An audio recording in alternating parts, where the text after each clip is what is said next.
Okay, this is Year 11 Sociology, talking about social inequality, and this lesson we're going to focus on the connection between poverty and class.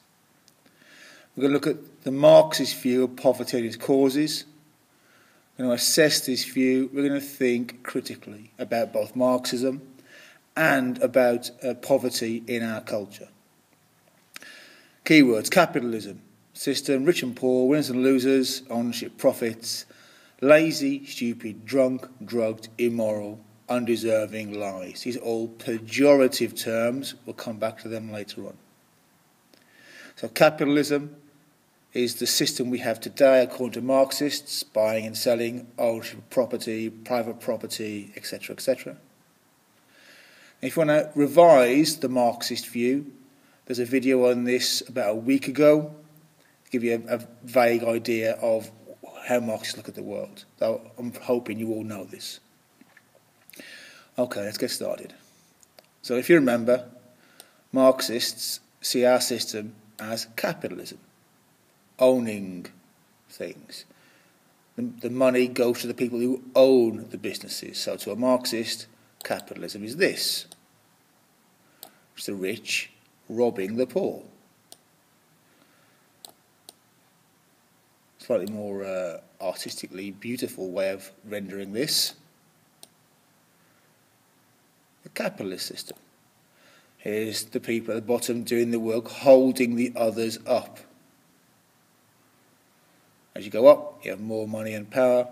Basically, you get a right mass of people at the bottom doing all the work, getting little reward. These people get more rewards for doing less work because they own property rather than do any work in the property. So that, very straightforwardly, is capitalism.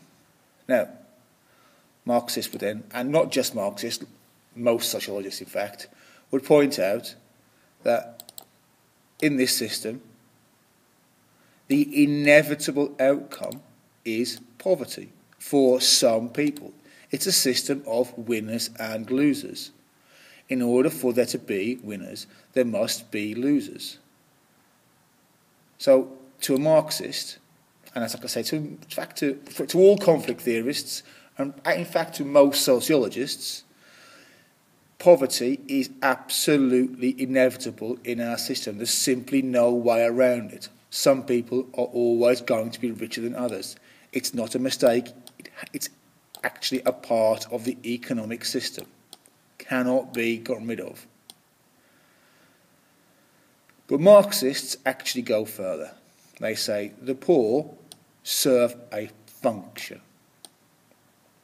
To a Marxist, these people outside the job centre serve a function. They've got a job to do. Their jobs are, there's twofold. A, fear. These are what the rest of us are afraid of becoming. It's a very visible group to be afraid of joining. This is the price for failure in our culture. You will have to join this lot. You'll be unemployed. That keeps the people in work quiet. They are afraid of becoming unemployed themselves, so that will cause too much trouble. Linked to that is B, what Marxists call the reserve pool of labour. If you are a large factory owner, let's say, and you suddenly want to employ more people because you've got a big order in, you need unemployed people. People you can just go out and hire. They're the reserve pool of labour. So Marxists see poverty, unemployment as part of the system, not an unfortunate byproduct. Now, Marxists think and say, well, how come all this is kept quiet? How come you, before you did this lesson, didn't know any of this? Well, the obvious answer is people wouldn't be very happy about being told that they're just a reserve pool of labour, that being poor is inevitable. And if they did, there might be uprisings, revolutions, protests, etc. So this is not really mentioned very often in the media, according to Marxists. Instead, this is the story. The working class, the unemployed, dole scroungers, All they want to do is watch X Factor and dream about making it. All they want to do is sit at home, play their Xbox. All they want to do is have lots of sex, have loads of kids, hang about all day, drinking and smoking, chavs. All these are what we call pejorative terms. The story is that the poor are poor because they are lazy. It is their own fault. The story that is never told is like this. I hope you remember this one. How very, very, very clever, but not very rich kids fall down over the course of their school life. Whereas here, you've got kids who are not very bright, but from a high social class, rising.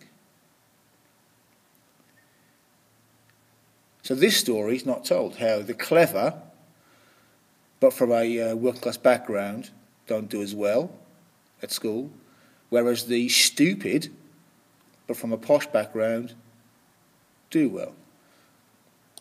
Because this graph really tells us that there's something wrong with our meritocracy, but that's not a very good story. So it's not told very often. Now in the lesson, when we talked about all this and made some notes, we will do these, or at least one of these, as our essay.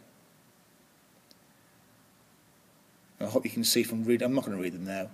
You can read them, and I hope you can see how we can use the work we've done today to answer these essay questions.